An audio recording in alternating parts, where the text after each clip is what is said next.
જો તમે નવા વર્ષે થાઈલેન્ડ જવાનું પ્લાન કરી રહ્યા છો તો તમારા માટે એક સારા સમાચાર સામે આવ્યા છે.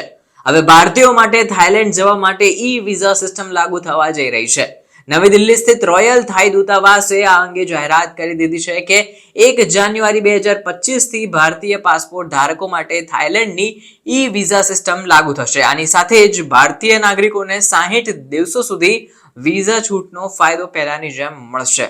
હવે આ 60 દિવસ વિઝા છૂટનો ફાયદો ટુરિઝમ એન્ડ બિઝનેસને બૂસ્ટ કરશે. એટલે કે દૂતાવાસના જણાવ્યા પ્રમાણે તમામ પ્રકારના વિઝા માટે અપ્લાય હવે http://www.thaievisa.go.th ઉપર જઈને તમારે ઓનલાઈન કરાવવાનું રહેશે.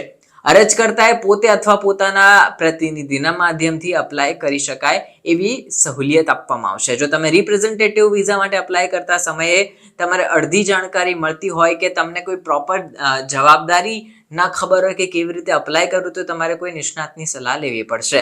વિઝા ચાર્જ એન્ડ પ્રોસેસિંગમાં પણ સમય લાગશે એવું નિષ્ણાતો કહી રહ્યા છે. હવે ઓફલાઈન પેમેન્ટ સિસ્ટમ અંતર્ગત અપ્લાય કરનારાને વિઝા ચાર્જનું પેમેન્ટ કરવાનું હોય છે.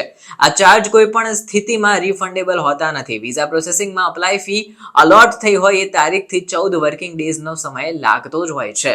એમ્બસીએ જણાવ્યું કે સામાન્ય પાસપોર્ટના એપ્લાય કરવાની વાત આવે તો 16 ડિસેમ્બર 2024 સુધીનો નોમિનેટેડ વિઝા પ્રોસેસિંગ જે ટાઈમ હોય એ કંપનીઓમાં જમા કરાઈને કરી શકાય છે. વળી બીજી બાજુ રાજકીય અને આધિકારિક પાસપોર્ટ ધારક 24 ડિસેમ્બર 2024 સુધી એમ્બસી અથવા કોન્સ્યુલેટ જનરલમાં જઈને અપ્લાય કરી શકે છે.